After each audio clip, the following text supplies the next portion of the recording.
estamos con Álvaro Vargas Llosa para conversar, por supuesto, de la coyuntura electoral. Él está en Lima desde el domingo y se va a quedar, me ha dicho, algún tiempo. Muchas gracias por estar con nosotros. ¿Qué tal, Rosa María? Encantado de estar contigo. Bueno, muchos se han sorprendido, tanto por la actitud de su padre como la suya, siendo ustedes personas liberales, defensores del Estado de Derecho, del libre mercado, de la libertad de prensa, las libertades individuales, de los derechos humanos, de todo lo que implica el mundo liberal. Por razones del destino, hayan tenido que escoger entre Keiko Fujimori y Ollanta Humala a Ollanta Humala. Entonces, claro, mucha gente dice, pero Ollanta Humala representa un plan socialista para el Perú. Keiko Fujimori puede ser fascista en muchos sentidos, pero el otro socialista. ¿Había necesidad de escoger? ¿Y por qué Ollanta Humala? Rosa María, estamos en una circunstancia que es excepcional y que es límite. Estamos ante la posibilidad real de que una mafia que gobernó el Perú durante los años 90, no fue un mal gobierno, fue una mafia, vuelva al poder. Fue una mafia que no solamente, desde luego, destruyó la democracia, persiguió adversarios, censuró periodistas, sino que además instauró un régimen de absoluta inseguridad jurídica. Los empresarios que odian tanto Ollanta, yo no creo que todos, creo que muchos no, y lo están diciendo solamente para quedar bien con algunos colegas, olvidan lo que era hacer negocios en el Perú en los años 90, ¿no? Tú tenías que pasar por el servicio de inteligencia, pactar con la mafia, porque eso eran las leyes del Perú. Las leyes no eran las leyes eran unas prácticas mafiosas que obligaban a transar constantemente con la dictadura para hacer negocios, y en algunos momentos eso le costó al Perú muy caro. Por ejemplo, cuando la Shell y la Móvil se van del Perú el año 98 porque no aguantan más el ambiente político mafioso en el que tienen que funcionar. De modo que esto es lo que hay. ¿Qué está pasando al otro lado? Al otro lado hay una opción que desde luego en sus orígenes tiene cosas que yo no acepto como liberal, pero que hoy representa dos cosas, me parece a mí, muy importantes. Por un lado, un genuino esfuerzo de concertación. Yo creo que Ollanta ha pasado de ser el líder del Partido Nacionalista y de Gana Perú a ser hoy día un poco lo que fue Toledo el año 2000. La gran sombrilla, el gran paraguas bajo el cual se cobijan hoy día distintas corrientes democráticas del Perú, algunas desde luego de izquierda, otras más de centro derecha, otras liberales como la mía. Y también me parece a mí que hay algo muy importante, se abre de una manera un poco inesperada, como es la historia, Rosa María. La historia no está escrita, está llena de hermosas y mágicas sorpresas.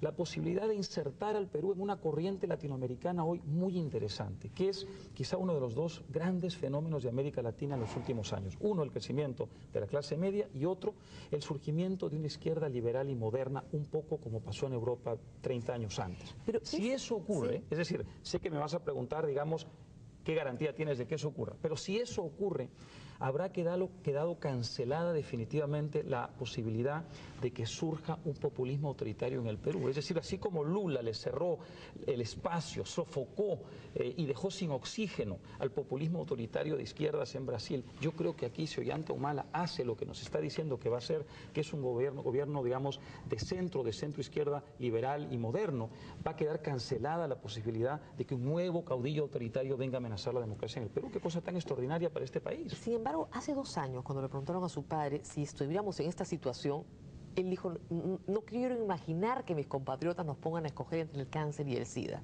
Así es. Entonces, ¿en qué momento Humala dejó de ser el cáncer o el SIDA?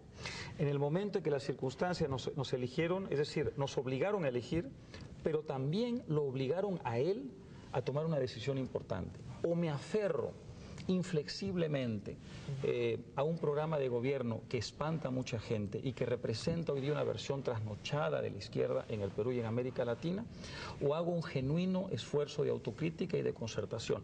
Y él escogió lo segundo. Cuando uno critica a Ollanta Humala por haber, digamos, cambiado de plan de gobierno, evolucionado, cambiado de ideas, en el fondo lo que está diciendo es, hubiera preferido que se quede inflexible y radical. Pero qué horror, qué conclusión tan espantosa, Rosa María. Prefiero lo contrario, prefiero abrirle los brazos y decirle, muy bien, usted está haciendo un genuino esfuerzo de autocrítica, eso es lo que le pedíamos, ahora correspondamos a ese esfuerzo dándole a usted un acto de confianza y asegurándonos de que usted no vaya nunca a incumplir su palabra. Vamos a ir a eso en un instante, que es el plan y el cambio, pero Lourdes Flores decía hoy, es más fácil combatir una dictadura local, refiriéndose a Keiko Fujimori, que un proyecto autoritario internacional, porque a ella probablemente no le cabe duda que Ollanta Humala sigue en la línea de Chávez, como Correa, como Evo Morales, es decir, estos proyectos inspirados en el fujimorismo, ¿no? De cambio constitucional, reelección inmediata, vuelta a la reelección, control de la prensa. ¿Por qué usted cree que eso no va a pasar con Humala? Es una excelente pregunta, Rosa María. Aquí lo interesante y la paradoja es esta. La dictadura moderna latinoamericana, ¿cuál es? Es la de quienes llegan al poder por la vía electoral y desmontan las instituciones republicanas desde el poder. ¿Quiénes han representado eso últimamente en América Latina? Hugo Chávez, Evo Morales, Rafael Correa y Alberto Fujimori. Claro, es el Alberto inventó la idea. Es el chavismo en el Perú. Tú acabas de mostrar esta foto del famoso trencito. Cuando se tomó esa foto, la señora Fujimori bailando el trencito con Hugo Chávez, ya Hugo Chávez había tirado la Constitución a la basura, había disuelto el Parlamento, había convocado una asamblea constituyente, había hecho una nueva Constitución para reelegirse, había abolido las elecciones de 1 año y medio antes apenas y había convocado nuevas elecciones para reelegirse.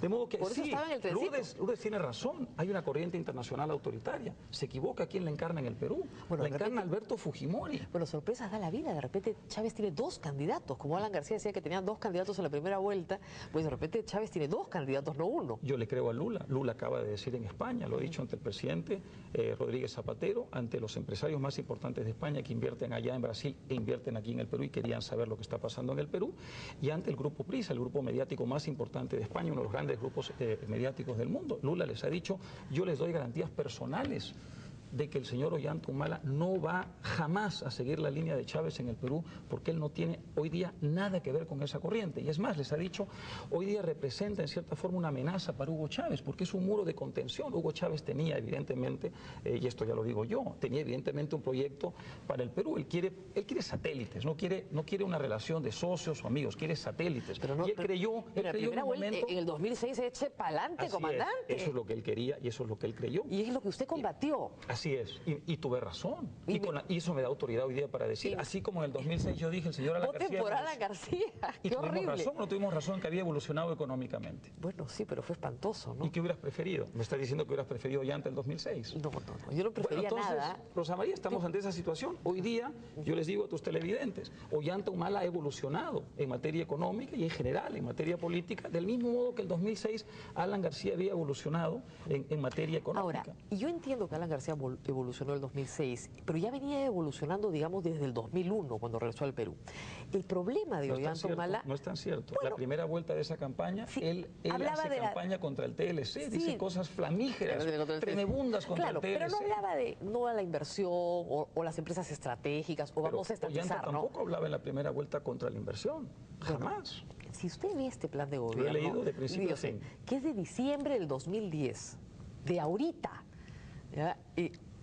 Este plan es atroz. El de Fujimori también es atroz. No, yo lo sé, pero digamos, dice, como decimos acá, los pecados de los otros no te hacen santo. No, este es atroz. Pero este plan de gobierno, déjame decirte ahora, esto no se va a aplicar en el Perú. Te doy mi más absoluta garantía. Esto no se va a aplicar en el Perú. Dime cuál es la última vez que se aplicó un plan de gobierno en el Perú. Sí. El señor Alan García no aplicó su plan de gobierno. Fujimori, que nos acusó de querer hacer el shock y después hizo un shock 10 veces peor en el Perú, no aplicó su plan de gobierno. Alan García tampoco aplicó su plan de gobierno. Era el más flamígero, como digo, y tremebundo enemigo de los TLCs y resulta que hizo exactamente lo contrario. Desgraciadamente estamos en un país donde todavía no hemos aprendido que los planes de gobierno tienen que tener una mayor credibilidad en la medida en que se aplique aquello que se promete. Pero estamos en la situación, Rosa María, en que estamos. Ollanta ha hecho varios compromisos públicos muy puntuales y muy claros. No estatizaciones. No voy a meterme con los ahorros de los peruanos. Te digo esto con alguna autoridad. ¿Quién fue el que propuso las AFPs en el Perú la primera vez? El Movimiento Libertad de mi padre. Voy a hacer una pausa para seguir hablando con usted, porque no quiero que se vaya todavía a Loro Barayosa. Vamos a una pausa y volvemos.